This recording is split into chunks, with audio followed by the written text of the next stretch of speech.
नमस्कार दोस्तों, कैसे हो सभी लोग। उम्मीद करते हैं अच्छे होंगे। दोस्तों, मैं पुष्पेंद्र कुमार नौकरी पाठशाला में आपका हार्दिक स्वागत करता हूं। दोस्तों, मैं हिंदी में आज आपके लिए उपसर्ग लेके आया हूं। दोस्तों, मैंने प्रत्यय पढ़ा दिया है। आप पहले प्रत्यय की वीडियो देखना, फिर आप उपसर्ग की वीडियो देखना। दोस्तों, मैंने प्रत्यय बहुत अच्छे से पढ़ाया है। मैं गारंटी लेता हूं, मैं वायदा कर रहा हूं आपसे कि आप वीडियो देखोगे या सुनोगे तो आपको तुरंत याद हो जाएगा प्रत्यय। ऐसे ही आपको आज मैं उपसर्ग पढ़ाऊंगा। ये उपसर्ग भी आपको क्लास में ही याद हो जाएगा। दोस्तों, चलते हैं उपसर्ग पढ़ते हैं। दोस्तों, आ जाइए। उपसर्ग जिसे अंग्रेजी में प्रीफिक्स कहते हैं। उपसर्ग जिसे अंग्रेजी में प्रीफिक्स कहते हैं, लेकिन हम तो हिंदी पढ़ रहे हैं तो हिंदी में से उपसर्ग कहते हैं उपसर्ग। ठीक है दोस्तों, मैं आपको बता दूं कि ये यौगिक शब्द होते हैं। यौगिक शब्द लगभग 4 प्रकार का होता है, जैसे जिसमें उपसर्ग आता है, प्रत्यय आता है, संधि आती है और समास आते हैं। ये 4 प्रकार का होता है यौगिक शब्द। दोस्तों, अब ये यौगिक शब्द क्या होता है, तो मैं आपको भली भांति समझा दूं कि ये यौगिक शब्द होता क्या है। बहुत सिंपल है दोस्तों, अच्छे से समझते हैं। ये यौगिक शब्द क्या होते हैं। तो यौगिक शब्द की परिभाषा हम देखें तो मैं ये कहूंगा कि वे शब्द जो दो या दो से अधिक शब्दों से मिलकर बनते हैं, यौगिक शब्द कहलाते हैं। दोस्तों, वे शब्द जो 2 या 2 से अधिक शब्दों से मिलकर बनते हैं ना, वे यौगिक शब्द कहलाते हैं। जैसे मैंने बताया कि यौगिक शब्द लगभग 4 प्रकार के होते हैं, जैसे उपसर्ग, प्रत्यय, समास और संधि। ये चारों यौगिक शब्द होते हैं। ये चारों यौगिक शब्द होते हैं। क्यों? क्योंकि ये 2 या 2 से अधिक शब्दों से मिलकर बनते हैं। जैसे मैंने उपसर्ग ले लिए, जैसे मैंने प्रत्यय ले लिए, जैसे मैंने समास ले लिए। दोस्तों, जैसे ये उपसर्ग है, मैंने लिया, ये मूल शब्द है जय, और इसमें मैंने जोड़ा परा, ये उपसर्ग है, और इसमें मैंने परा जोड़ा तो ये बना पराजय। तो ये 2 शब्दों से मिलकर बना पराजय बन गया। तो मैंने आपको बताया है कि यौगिक शब्द 2 या 2 से अधिक शब्दों से मिलकर बनते हैं, यौगिक शब्द कहलाते हैं। जैसे ये पराजय बना, ऐसे ही आप प्रत्यय देखोगे, प्रत्यय भी 2 शब्दों से मिलकर बनेगा। समास भी 2 या 2 से अधिक शब्दों से मिलकर बनेगा। संधि भी 2 या 2 से अधिक शब्दों से या अक्षरों से मिलकर बनेगी। क्लियर है दोस्तों? तो आपकी भली बात समझ में आ गया होगा कि यौगिक शब्द होता क्या है। उम्मीद करता हूं दोस्तों, आपसे मैं उम्मीद करता हूं कि यौगिक शब्द आपके समझ में आ गए। दोस्तों, आगे बढ़ते हैं। आज का टॉपिक है उपसर्ग, जिसमें से ये 4 हैं। ये यौगिक शब्द ये 4 हैं: उपसर्ग, प्रत्यय, समास और संधि। इसमें से मैं आज उपसर्ग पढ़ाने जा रहा हूं। दोस्तों, मैंने ये प्रत्यय पढ़ा दिया है, ये प्रत्यय कंप्लीट करा दिया है। आप प्रत्यय की वीडियो देखोगे, आपको गारंटी है मेरी कि आपको उस वीडियो को देखकर पूरा प्रत्यय क्लियर हो जाएगा। दोस्तों, इसी प्रकार आज हम पढ़ेंगे उपसर्ग। आगे आगे उपसर्ग के बाद वीडियो होगी हमारी समास की। समास के बाद सीधे चलते हैं संधि पर। पहले हम पढ़ा रहे हैं यौगिक शब्द। यौगिक शब्द जो 4 प्रकार के होते हैं, उपसर्ग, उपसर्ग, प्रत्यय, समास और संधि। क्लियर है दोस्तों? आगे बढ़ते हैं। आइए दोस्तों, मैं इसे हटा दे रहा हूं, नहीं कोई बात नहीं, बाद में हटाते हैं, पहले ये पढ़ते हैं। दोस्तों उपसर्ग, उपसर्ग का शाब्दिक अर्थ क्या होता है? उपसर्ग का शाब्दिक अर्थ क्या होता है? तो दोस्तों देखते हैं, उपसर्ग भी 2 शब्दों से मिलकर बनता है, जैसे उप प्लस सर्ग, उप प्लस सर्ग, सर्ग में उप जोड़ा तब उपसर्ग बना। तो उप का अर्थ है दोस्तों समीप, और सर्ग का अर्थ है दोस्तों सृष्टि करना या बनाना। सर्ग का अर्थ है दोस्तों सृष्टि करना या बनाना। सृष्टि करना मतलब निर्माण करना, निर्माण करना। ठीक है दोस्तों, उप का अर्थ है समीप और सर्ग का अर्थ है सृष्टि करना या बनाना। तो इसका अर्थ हो जाएगा अर्थात किसी शब्द के समीप आकर एक शब्द का निर्माण करना। अर्थात किसी शब्द के समीप आकर एक नया शब्द बनाना। दोस्तों आपके समझ में आ गया होगा। जैसे मैं लेता हूं, जैसे मैंने लिया कि ये शब्द है जय, ये जय शब्द है और इसके समीप में लाया परा, परा में लाया जय, जय के समीप में ये लाया परा, तो ये बन गया परा जय। तो इसका शाब्दिक अर्थ मैंने यही तो बताया कि किसी शब्द के समीप आकर, इस शब्द के समीप आ रहा है ये परा, किसी शब्द के समीप आकर एक नया शब्द बनाना, इसका शाब्दिक अर्थ है। आगे पढ़ते हैं दोस्तों, आगे पढ़ते हैं।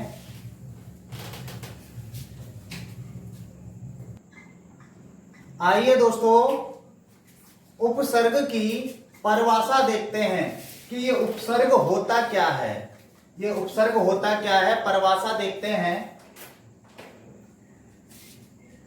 परिभाषा देखते हैं तो वे शब्दांश, वे शब्दांश। आप कहोगे कि ये शब्दांश क्या है? दोस्तों मैंने ये शब्दांश प्रत्यय में भी सिखाया था, प्रत्यय में भी बताया था कि ये शब्दांश होता क्या है।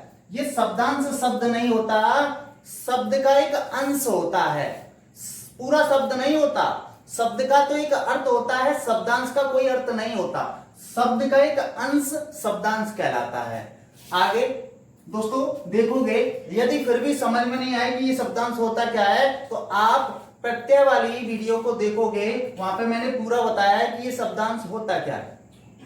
तो वे शब्दांश जो किसी शब्द के आगे जुड़कर, दोस्तों आपको ये ध्यान रखना है कि उपसर्ग हमेशा आगे जोड़े जाते हैं। यहां से आप ध्यान कर सकते हो, यहां से आप याद कर सकते हो। प्री, प्री या उप माने होता है आगे, या प्री माने आगे।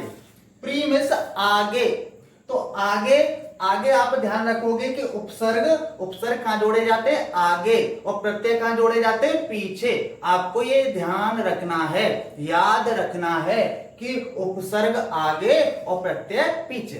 दोस्तों आगे बढ़ते हैं। वे शब्दांश जो किसी शब्द के आगे जुड़कर उस शब्द का अर्थ ही बदल दे, उन्हें उपसर्ग कहते हैं। दोस्तों आपके समझ में आया होगा। जैसे उदाहरण से आप क्लियर हो जाएगा। देखना, जैसे मैंने लिए ये उपसर्ग शब्द और नया शब्द जो गया, मैंने लिया दोस्तों ये शब्द लिया परा, सॉरी मैंने ये शब्द लिया जय, मैंने ये शब्द लिया जय। तो जय में मैंने एक उपसर्ग आगे एक उपसर्ग जोड़ा परा। पहले ये जय था, पहले क्या था? जय, पहले ही क्या था? जय। और जय में मैंने आगे परा जोड़ा, और परा मैंने जोड़ने के बाद ये बना पराजय। पहले जय था, अब पराजय हो गया। दोस्तों पूरा अर्थ बदल गया। पहले जय था, अब पराजय हो गया, उल्टा हो गया, विपरीत हो गया। दोस्तों पूरा अर्थ बदल गया। तो मैंने यही तो परिभाषा बताई है कि किसी शब्द, वे शब्दांश, ये शब्दांश हैं, वे शब्दांश जो किसी शब्द के आगे जुड़ा है, आगे जुड़कर उस शब्द का अर्थ ही बदल दे। देखो पूरा अर्थ बदल दिया, अर्थ ही बदल दे, क्या कहलाते हैं? उपसर्ग कहलाते हैं। ये परा उपसर्ग है। जैसे ये है भिन्न, ये शब्द है भिन्न, और भिन्न के आगे मैंने जोड़ा वे उपसर्ग, तो बना विभिन्न। देखो भिन्न का पर्यायवाची विभिन्न बन गया, पूरा अर्थ बदल गया। अर्थ नहीं बदला, इसमें अर्थ नहीं बदला, यहाँ पे अर्थ पूरा बदल गया, लेकिन ये भिन्न है और ये विभिन्न है। इसका समानार्थी कह दो या पर्यायवाची कह दो, पर्यायवाची बना। ऐसे ही दोस्तों हार एक शब्द है जिसमें मैंने आगे प्र जोड़ा, प्र उपसर्ग जोड़ा, तो बना प्रहार। देखो यहाँ पे हार था और पूरा अर्थ बदल गया, प्रहार हो गया। दोस्तों क्लियर है आपको? ये परिभाषा क्लियर है? उपसर्ग की परिभाषा क्लियर है? दोस्तों आगे पढ़ते हैं, आगे समझते हैं। दोस्तों उपसर्ग की पहचान हम कैसे करें? ये शब्द दिए हैं पराजय, विभिन्न, प्रहार, ये शब्द दिए हैं, और इनमें से उपसर्ग कैसे छांटे हैं? इनमें से उपसर्ग कैसे देखें कि इसमें उपसर्ग क्या होगा, इसमें उपसर्ग क्या होगा, इसमें उपसर्ग क्या होगा? विद इन सेकेंड, बिल्कुल सिंपल है। विद इन सेकेंड आप आंसर दे रहे होगे कि इसमें उपसर्ग क्या होगा। दोस्तों आइए, ये हमारी पहचान है, पहचान कैसे कर पाएंगे? तो देखना आप पहचान बहुत सिंपल है दोस्तों। शब्द के जो भी शब्द दिया जाएगा, जैसे ये शब्द दिया है, शब्द के पीछे से, ये शब्द दिया है, इसके पीछे से देखेंगे, शब्द के पीछे से मूल शब्द को हटाने पर, ये शब्द है, शब्द के पीछे से मूल शब्द को हटाने पर जो भी बचा शब्दांश है उपसर्ग होगा। दोस्तों क्या होगा? वही उपसर्ग होगा। जैसे उदाहरण से समझते हैं, उदाहरण से आपके समझ में आ जाता है। दोस्तों पराजय, तो पराजय ये शब्द है, और इसमें मैंने बोला कि इसमें उपसर्ग क्या होगा, तो आप कैसे छांटोगे, कैसे निकालोगे? तो मैंने बोला है कि शब्द के पीछे से मूल शब्द को हटा दो। तो भाई पराजय में मूल शब्द क्या है? पीछे मूल शब्द क्या है? जय एक मूल शब्द है। तो मैं लिख दे रहा हूं मूल शब्द, पहले उपसर्ग और ये मूल शब्द। तो दोस्तों आप समझोगे, पराजय में पीछे से मूल शब्द को हटा दो, क्या है? जय। अब बचा क्या इसमें? परा। तो पराजय में उपसर्ग क्या हो गया? परा। क्लियर है दोस्तों? ऐसे ही विभिन्न है, विभिन्न में उपसर्ग क्या होगा? तो पहले पीछे से मूल शब्द को हटा दो, क्या है मूल शब्द? भिन्न। क्या है? भिन्न। बचा क्या? होवे। यही हमारा क्या हो गया? उपसर्ग। दोस्तों उम्मीद करता हूं ये पूरा आपके समझ में आ रहा होगा। दोस्तों आगे बढ़ते हैं, आगे क्या है? आइए दोस्तों आगे पढ़ते हैं।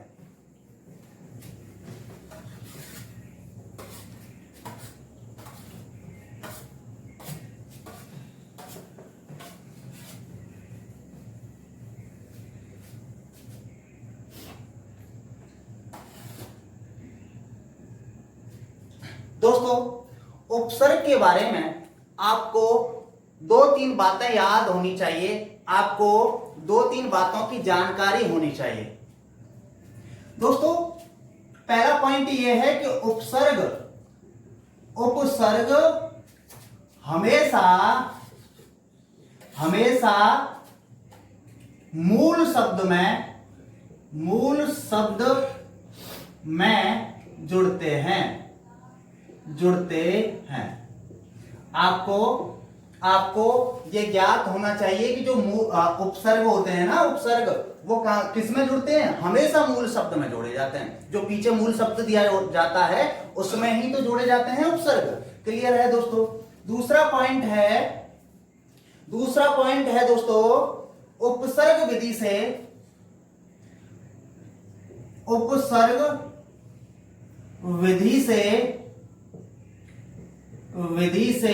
वना शब्द का अर्थ। दोस्तों जो उपसर्ग विधि से बना जो शब्द है उसका अर्थ हमेशा मूल शब्द के आसपास ही होता है, उसके बिल्कुल आसपास ही होता है, उसके लगभग समान ही होता है, आसपास ही होता है। क्लियर है दोस्तों? जैसे मैं समझाऊंगा आपको, जैसे मैं आपको अभी समझाऊंगा दोस्तों, जैसे आप समझ सकते हो यहां पे कि उपसर्ग विधि से जो बना शब्द है उसका अर्थ हमेशा मूल शब्द के समान मतलब आसपास ही होता है। क्लियर है दोस्तों? आगे तीसरा पॉइंट है, तीसरा पॉइंट और देखोगे आप, उपसर्ग विधि से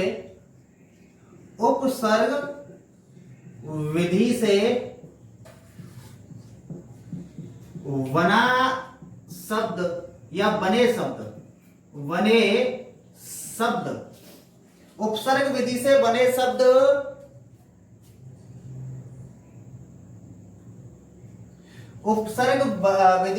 शब्द हमेशा मूल शब्द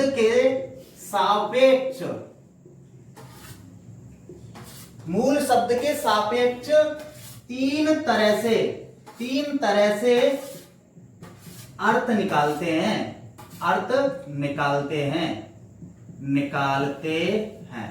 दोस्तों अब समझोगे आप, उपसर्ग विधि से बने जो शब्द होते हैं वो हमेशा मूल शब्द के सापेक्ष तीन प्रकार से अर्थ निकालते हैं, ओनली तीन प्रकार से अर्थ निकालते हैं। जैसे आप उदाहरण से समझना दोस्तों, जो उपसर्ग विधि से जो शब्द बनाए जाते हैं जो उपसर्ग विधि से जो शब्द बनाए जाते हैं वो मूल शब्द के सापेक्ष केवल तीन प्रकार से अर्थ निकालते हैं। वो कैसे? जैसे आप देखोगे मैंने लिया जैसे देखो, या तो पर्यायवाची बन जाएगा, या विलोम हो जाएगा, या फिर बिल्कुल ही अलग हो जाएगा, नया बन जाएगा, बिल्कुल ही अलग। तो मैं लिख दे रहा हूं यहां पे नया अर्थ। ये तीन प्रकार से ही अर्थ निकालता है, या तो पर्यायवाची बन जाएगा, या विलोम हो जाएगा, या नया अर्थ हो जाएगा। जैसे आप समझोगे, मैंने यहां पे ले लिया भिन्न, ले लिया, क्या ले लिया? भिन्न। ये मूल शब्द ले लिया मैंने भिन्न, और भिन्न में मैंने जोड़ा क्या? परा। क्या जोड़ा? परा। यहां पे लेता हूं, चलो यही लेते हैं। मैंने भिन्न लिया और भिन्न में मैंने जोड़ा वे। देखो भिन्न माने भी अलग होता है, भिन्न और भिन्न से वे जोड़ा तो विभिन्न बन गया। भिन्न का जो अर्थ है वही अर्थ विभिन्न का बनेगा। तो देखो भिन्न का पर्यायवाची विभिन्न बन गया। पहले भिन्न था और भिन्न में मैंने वे जोड़ा तो इसका पर्यायवाची विभिन्न बन गया। क्लियर है दोस्तों? मैंने बोला है कि जो उपसर्ग विधि से बने शब्द हमेशा इस मूल शब्द के सापेक्ष केवल तीन ही अर्थ निकालते हैं। पर्यायवाची निकाल सकता है, विलोम बन जाएगा, या नया अर्थ बन जाएगा। जैसे मैंने भिन्न में मैंने वे जोड़ा तो ये भिन्न का पर्यायवाची बन गया विभिन्न। क्लियर है दोस्तों? जैसे मैंने एक और लेता हूं नाश, एक और शब्द लिया मैंने नाश, और नाश में मैंने वे जोड़ा, वे उपसर्ग जोड़ा तो क्या बना? विनाश। नाश और नाश से बना विनाश, तो इसका पर्यायवाची बना कि नहीं? आगे देखते हैं दोस्तों विलोम कैसे बनेगा। जैसे मैंने ले लिया दोस्तों जय, क्या ले लिया? जय, और जय में मैंने जोड़ा परा। पहले ये शब्द था जय, और जय में मैंने जैसे ही उपसर्ग परा जोड़ा तो बन गया पराजय। देखो जय का बिल्कुल विपरीत बना, विलोम बन गया कि नहीं? पराजय। क्लियर है दोस्तों? आगे देखते हैं। जैसे नया अर्थ लेता हूं तो ये है आपका हार, ये मूल शब्द है हार, और हार में आपने जोड़ा उपसर्ग जोड़ दिया प्र। तो देखो हार एक शब्द था, हार में जैसे ही आपने प्र जोड़ा तो ये प्रहार बन गया, हार से प्रहार बन गया, पूरा अर्थ बदल गया, एक नया अर्थ निकल के आया प्रहार। क्लियर है दोस्तों? आगे एक और देख लो, जैसे मैंने लिया शेष, शेष, शेष में मैंने उपसर्ग जोड़ा वे, तो बना विशेष। शेष था, शेष से विशेष बना, पूरा अर्थ बदल गया, एक नया अर्थ निकल के आया। तो क्लियर है दोस्तों? ये कितने प्रकार से अर्थ निकालेगा? मूल शब्द के सापेक्ष कितने प्रकार से? 3 ही प्रकार से, या तो पर्यायवाची बन जाएगा, या विलोम बन जाएगा, या नया अर्थ बन जाएगा। क्लियर है दोस्तों? आगे बढ़ते हैं। आइए दोस्तों आगे चलते हैं। आगे है उपसर्गों की संख्या। जो उपसर्ग हैं ये लगभग 4 प्रकार के हैं। वैसे उपसर्ग और भी हैं, लेकिन हम पढ़ेंगे 4 प्रकार के। कौन कौन से?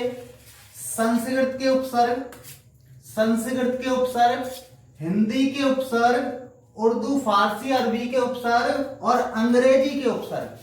जो आपके एग्जाम में, जो आपके कंपटीशन एग्जाम में जो उपसर्ग पूछे जाते हैं, वो सबसे ज्यादा ये संस्कृत के उपसर्ग पूछे जाते हैं। तो केवल हमें तो फोकस संस्कृत के उपसर्ग पे करना है। लेकिन आपकी भलाई के लिए, आपको और तेज करने के लिए कोई दिक्कत नहीं, हम ये चारों के चारों पढ़ लेते हैं, संस्कृत के भी, हिंदी के भी, उर्दू के भी और अंग्रेजी के भी।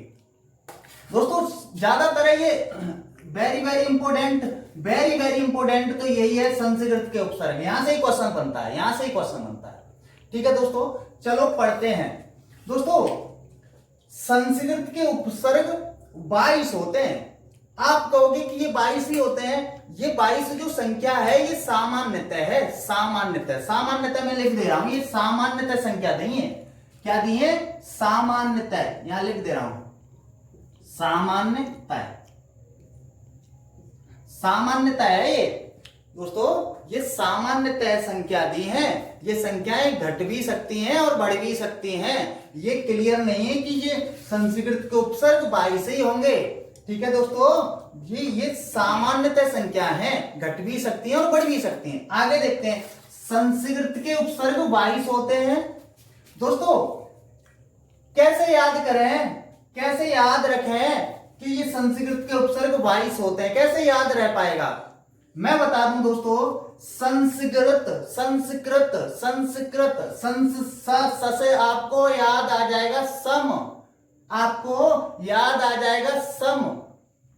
और सम का मतलब सबसे छोटी सम संख्या 2। तो आप ध्यान, आपको याद आ जाएगा कि 2 मतलब 22। क्या होती है? 22। तो संस्कृत के उपसर्ग 22। क्लियर है दोस्तों? आपको ये याद हो गया होगा। आप कभी नहीं भूलोगे कि संस्कृत के उपसर्ग कितने होते हैं? 22। क्लियर है दोस्तों? आगे दोस्तों एक बात मैं आपको कह दूं कि दोस्तों यदि हमारी वीडियो आपको अच्छी लग रही है, आपके काम आ रही है, आपके समझ आ रही है, तो दोस्तों आप हमारे लिए अंगूठा दबा दिया करो, लाइक कर दिया करो। दोस्तों आगे देखते हैं हिंदी के उपसर्ग। दोस्तों हिंदी के उपसर्ग कितने होते हैं? तो ये 13 होते हैं। दोस्तों कितने होते हैं? 13। कैसे याद रह पाएगा, कैसे याद रह पाएगा कि हिंदी के उपसर्ग 13? तो मैं आपको ट्रिक बता दूं दोस्तों, ये हिंदी है, किस देश की राष्ट्रभाषा है? तो आप कहोगे भारत की। किसकी है? भारत की राष्ट्रभाषा है ये, मातृभाषा भी है, राष्ट्रभाषा भी है। क्या? हिंदी। तो भारत है, भारत जो देश, भारत ने अपने नागरिकों से कहा कि जो ये हिंदी है, जो हिंदी है, ये हिंदी भाषा ये तेरी है, तेरी। भारत अपने नागरिकों से कह रहा है कि जो हिंदी भाषा है वो तेरी है, तेरी। तेरी मतलब हिंदी के उपसर्ग कितने हैं? 13। तेरी मतलब 13। तो आप याद कर पाओगे, आप ध्यान रख पाओगे कि हिंदी के उपसर्ग कितने होते हैं? 13। क्लियर है दोस्तों? आगे बढ़ते हैं उर्दू के उपसर्ग, उर्दू, फारसी, अरबी के उपसर्ग। ये होते हैं दोस्तों 19।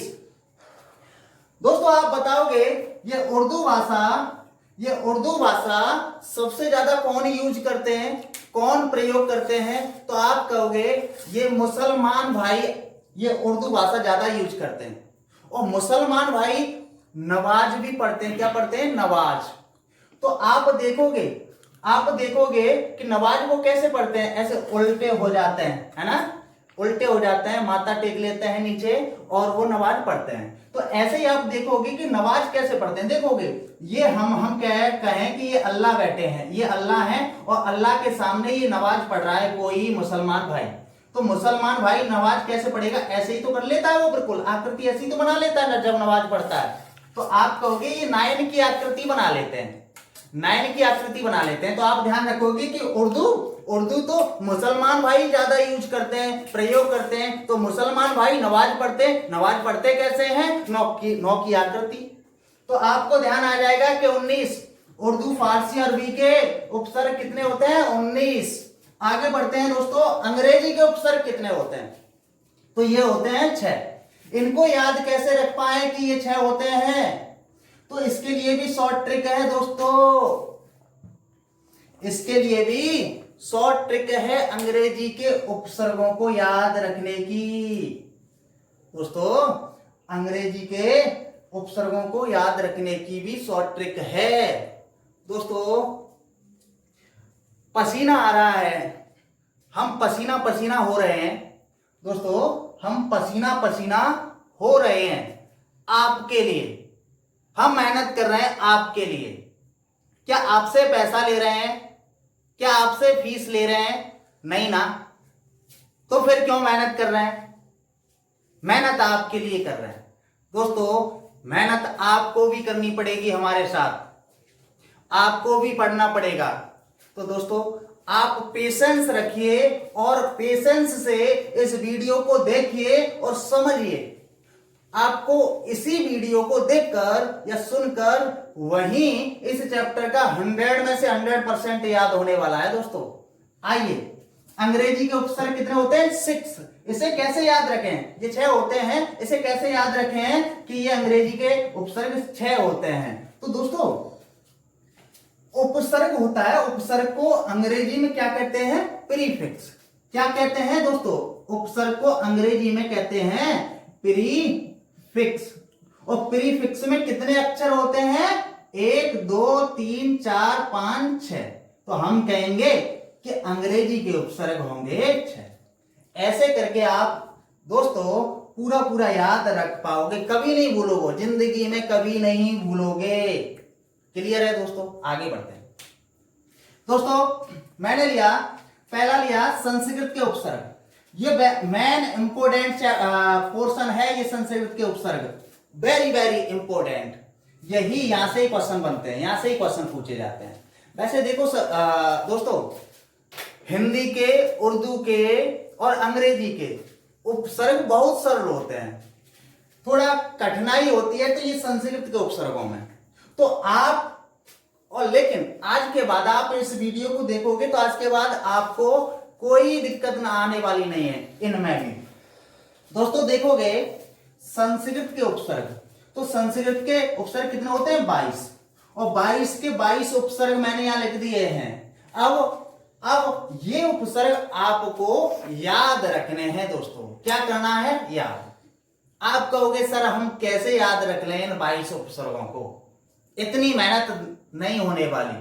तो दोस्तों आपको यदि पढ़ना है, आपको तेज होना है, तो आपको ये याद करने हैं। याद करना मैं बताऊंगा कैसे करना है। दोस्तों ये 22 के 22 मैंने लिख दिए हैं, तो आप याद कैसे करोगे? ये 4 का पोर्शन बना लो। ये 4 का पोर्शन बना लो, यहां से आप 4 का पोर्शन बनाते जाओ। आपको याद कैसे रखना है? आप बोलोगे आ, अब, उप, अप, अपे, अवे, अत, अद, ऐसे करके 4 आप बोलोगे, 4 अक्षर आप बोलोगे। दोस्तों एक सिंपल बताऊंगा आपको, आप जहां पर भी पढ़ते हो तो एक पेज पर इन्हें लिखना और वहां पे चिपका देना।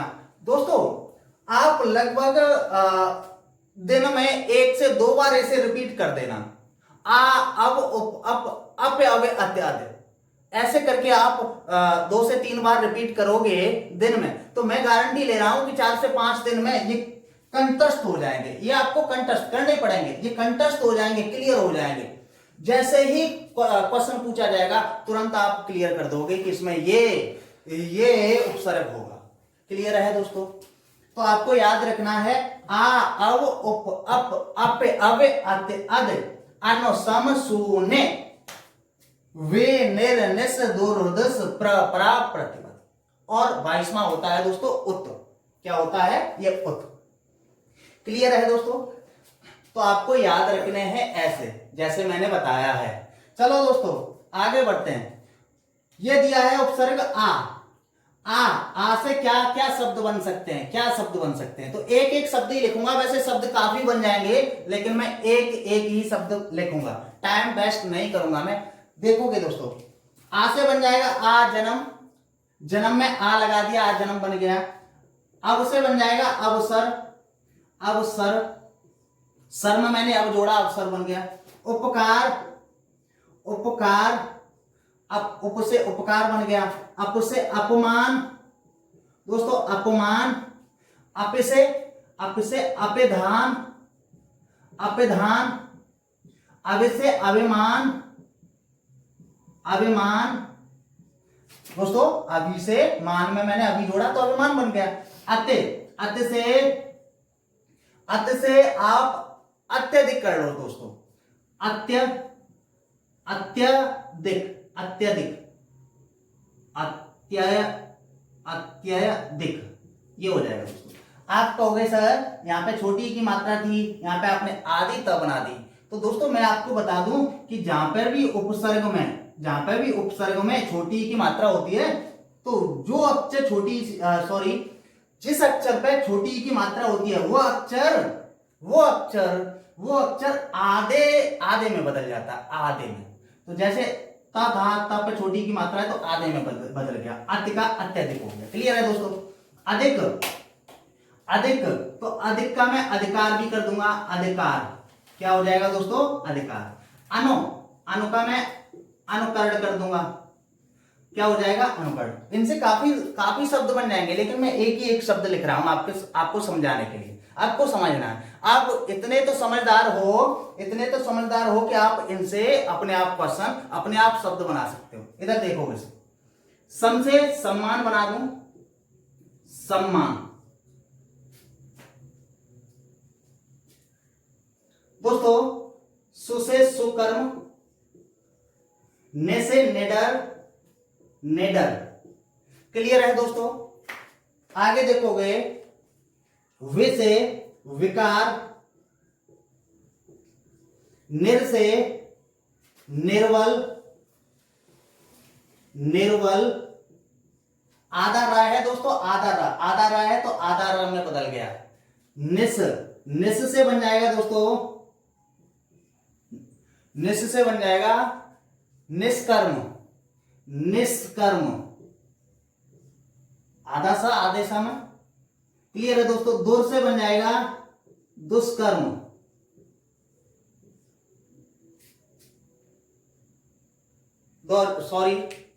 सॉरी दोस्तों, दुष्कर्म नहीं, दूर से बनेगा दुर्बल, दुर्बल, दुर्बल। क्लियर है दोस्तों? दुर्बल। दुष् से बनेगा दुष्कर्म, दुष्कर्म। प्र से बन जाएगा प्रकार, परा से बन जाएगा पराजय, प्रत से बन जाएगा प्रत्येक। देखो तब पे छोटी की मात्रा तो आधे तब में बदल दिया मैंने। परिवार, परिवार भी बन जाएगा इससे, पर से बार में मैंने जैसे ही पर जोड़ा परिवार बन गया। दोस्तों उत, तो ये ता होता है, उत में जो ता है ये दोस्तों कई कवियों की, कई लेखकों की किताबें जो दी गई हैं, तो किसी किताब में इस उत के लिए कुछ और लिखा है, ता को द में बदल दिया है दोस्तों, और किसी किताब में कुछ और लिखा है। लेकिन मैं आपको बताऊं तो इस तक को आप द में भी बदल सकते हैं, तो उत से आप उद्धार भी बना सकते हैं, उद्धार। क्लियर है दोस्तों? आगे उम्मीद करता हूं कि संस्कृत के उपसर्ग आपके बिल्कुल क्लियर समझ में आ गए होंगे। तो दोस्तों आपको ये याद रखने पड़ेंगे, ये कंठस्थ करने पड़ेंगे, और जैसे मैंने आपको बताया वैसे ही आप याद रख पाओगे। क्लियर है दोस्तों? आगे बढ़ते हैं, आगे देखते हैं हिंदी के उपसर्ग। दोस्तों आ जाइए, अगला है हिंदी के उपसर्ग। हिंदी के उपसर्ग दोस्तों 13 होते हैं। कितने होते हैं? 13। दोस्तों जैसे हम समझते हैं, दोस्तों मैं आपको बता दूं कि केवल संस्कृत के उपसर्ग थोड़े से कठिन होते हैं। बाकी उपसर्ग जैसे हिंदी के, उर्दू के, फारसी के और अंग्रेजी के, ये बिल्कुल सिंपल होते हैं। दोस्तों देखते ही पता चल जाएगा आपको कि इसमें उपसर्ग क्या होगा। दोस्तों आपको देखकर ही आपको पता चल जाएगा कि इसमें उपसर्ग क्या होता है। तो दोस्तों उदाहरण से समझते हैं। जैसे मैंने ये शब्द लिया अछूता, तो अछूता में उपसर्ग दोस्तों क्या होगा? तो मैंने बोला था दोस्तों कि मूल, पीछे से मूल शब्द को हटाकर जो बचेगा शब्दांश वही उपसर्ग होगा। तो अछूता में मुख्य शब्द क्या होगा? छूता। क्या होगा? छूता। बचा फिर आ, तो आ क्या हो जाएगा दोस्तों? उपसर्ग। ऐसे ही अनमोल और अनवन, तो अनमोल में मुख्य शब्द हो जाएगा मोल। क्या हो जाएगा दोस्तों? मोल। और बचा फिर क्या? अन, तो अन क्या हो जाएगा? उपसर्ग। ऐसे ही अनवन में, तो अनवन में भी उपसर्ग अन हो जाएगा और मूल शब्द हो जाएगा वन।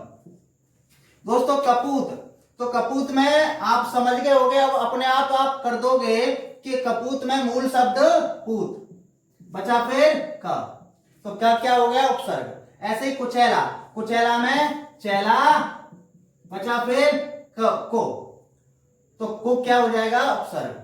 ऐसे ही दुबला और दुलारा, तो दुलारा और दुबला में उपसर्ग हो जाएगा दो, और मुख्य शब्द हो जाएगा वला, और इसमें हो जाएगा लारा, तो वला और लारा ये हो जाएंगे मुख्य शब्द।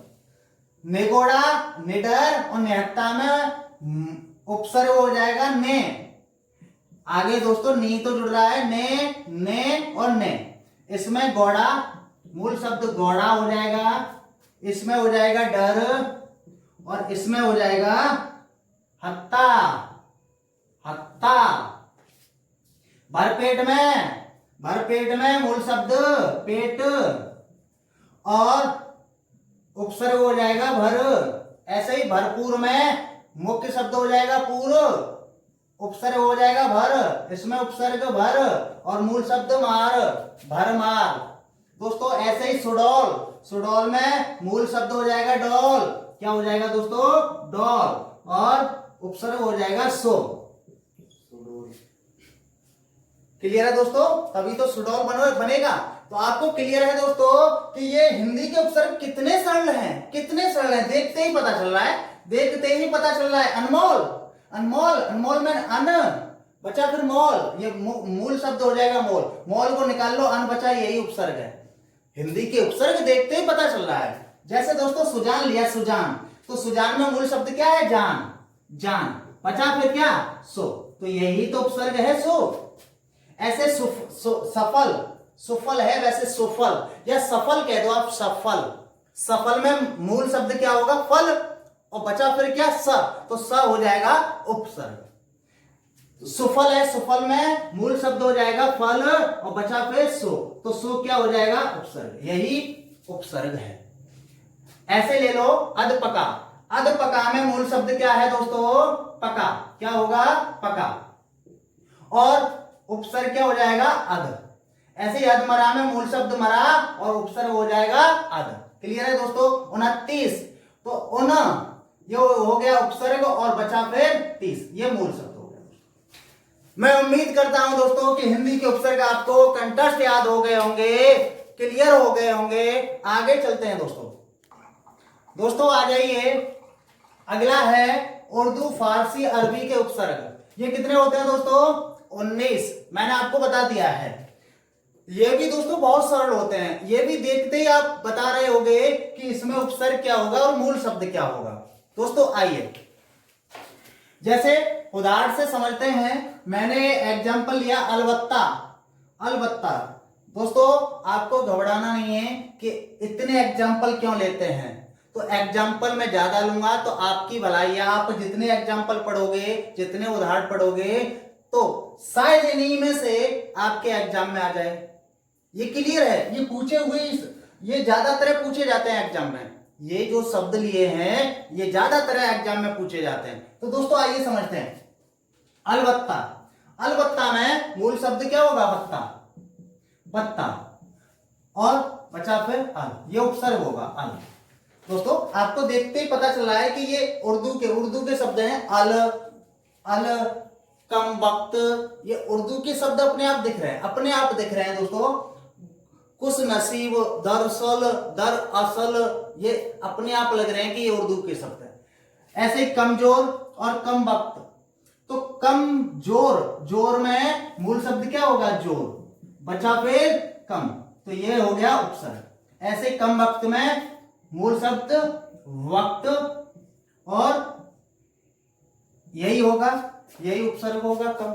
ऐसे कुछ नसीब में उपसर्ग हो जाएगा कुछ, और मूल शब्द नसीब। ऐसे ही कुछ मिजाज में मूल शब्द हो जाएगा मिजाज, और उपसर्ग हो जाएगा कुछ। ऐसे गैर हाजिर में, गैर हाजिर में उपसर्ग हो जाएगा गैर, और मूल शब्द हाजिर। ऐसे गैर कानूनी, तो गैर कानूनी उपसर्ग हो जाएगा गैर, और मूल शब्द हो जाएगा कानूनी। ऐसे दरअसल, दर असल, तो दर असल उपसर्ग दर, और असल हो गया मूल शब्द। नापसंद, देखते ही पता चल रहा है दोस्तों कितना अच्छा है, कितना सरल है। दोस्तों देखते ही आप बता रहे होंगे कि इसमें उपसर्ग क्या होगा। नापसंद, तो भाई इसमें उपसर्ग ना है, ना पसंद, ये मूल शब्द है। ना समझ, इसमें भी उपसर्ग ना है, और मूल शब्द है समझ। दोस्तों वाकायदा और वाइज्जत, तो इसमें आप बता सकते हो वाकायदा में क्या होगा? उपसर्ग, तो आप कहोगे वाह, वाह, बचा फिर कायदा, ये हो गया क्या है? ये क्या है? ये मूल शब्द। ऐसे ही बाइज्जत, तो इज्जत क्या है? ये क्या है? इज्जत है मूल शब्द, बचा है ये बा, तो वाही तो क्या है? ये क्या है? उपसर्ग। आगे दोस्तों देखते हैं अंग्रेजी के उपसर्ग। केवल एक ही बचा है जो अंग्रेजी के उपसर्ग हैं, और ये 6 होते हैं, बहुत सिंपल होते हैं, देखते ही बता रहे होंगे, और इन्हें हम याद भी करवाएंगे। वो कैसे, आगे देखोगे। तो दोस्तों आइए, उपसर्ग में केवल एक उपसर्ग बचा है, अंग्रेजी के उपसर्ग। अंग्रेजी के उपसर्ग बचे हैं दोस्तों, इसे भी हम 2 से 3 मिनट में फिनिश करते हैं, याद करते हैं। कैसे याद रखना है, क्या शॉर्ट ट्रिक होगी? दोस्तों ये जो अंग्रेजी के उपसर्ग हैं आपको तुरंत अभी 2 मिनट में याद होते हैं। वो कैसे? अंग्रेजी के उपसर्ग दोस्तों मैंने बता दिया कितने होते हैं? 6। अब इन 6 उपसर्गों को कैसे याद रखें? तो इसके लिए ट्रिक है, ये ट्रिक है। ये लिखा है सर्व, सर्वसाधारण दी मुख्य आवाज है, ये आपको याद रखनी पड़ेगी। सर्वसाधारण दी, या तो आप डी कह दो या दी कह दो, दी लगाओगे, डी अच्छा लगेगा, दी। तो सर्वसाधारण दी मुख्य आवाज है, सर्वसाधारण दी मुख्य आवाज है। आप 2 से 3 बार बोलोगे आपको याद हो जाएगा, सर्वसाधारण दी मुख्य आवाज है।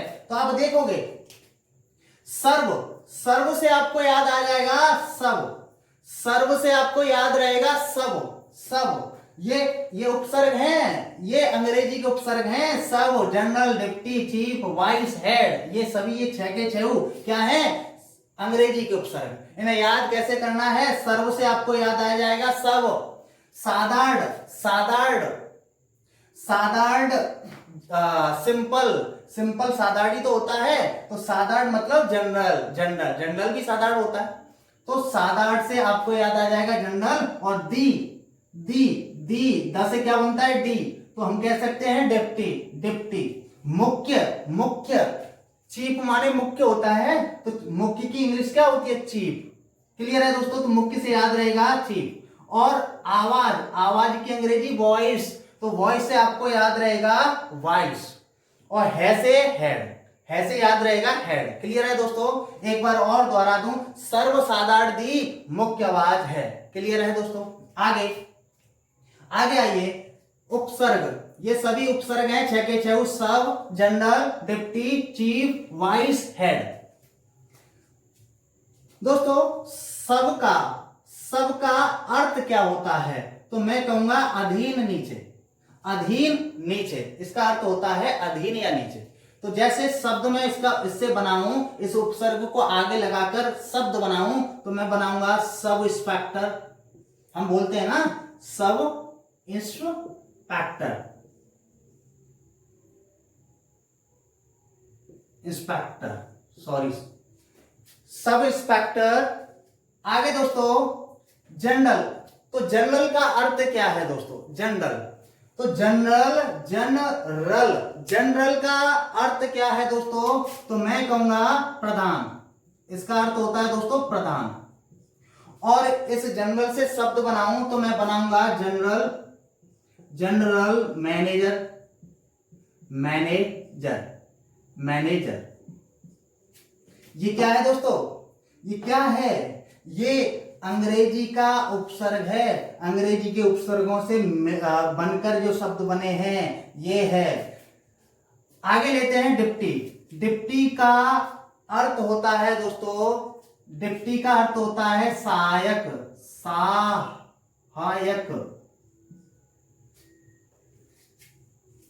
सॉरी दोस्तों ऐसे लिखा जाएगा सहायक। क्लियर है दोस्तों? डिप्टी का अर्थ है सहायक, तो डिप्टी से शब्द बनेगा deputy, deputy CM, deputy CM हो जाएगा, डिप्टी कलेक्टर हो जाएगा।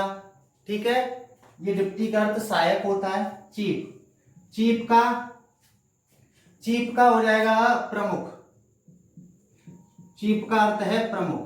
तो चीफ से उदाहरण क्या बनेगा, शब्द क्या बनेगा? तो chief minister, chief minister, minister. Clear है दोस्तों? वाइस, वाइस का अर्थ क्या होता है? इसका भी अर्थ सहायक होता है, सहायक। वाइस से शब्द क्या बनेगा? तो vice president, president, president. Clear है दोस्तों? प्रेसिडेंट। हेड, हेड का अर्थ होता है मुख्य, मुख्य, मुख्य मत लगाइए आप, मुख्य, हेड का अर्थ मुख्य होगा, मुख्य। क्या होगा दोस्तों? मुख्य। तो हेड मास्टर, इससे शब्द बन जाएंगे head master, head master. Clear है दोस्तों? आपके पूरा पूरा समझ में आ गया होगा दोस्तों। यदि आपके उपसर्ग चैप्टर पूरा समझ में आया है तो आप मेरे लिए लाइक करोगे, सब्सक्राइब करोगे चैनल को, और मुझे बताओगे कि मैंने कैसा पढ़ाया। इतना इस वीडियो में इतना ही दोस्तों। जय हिंद।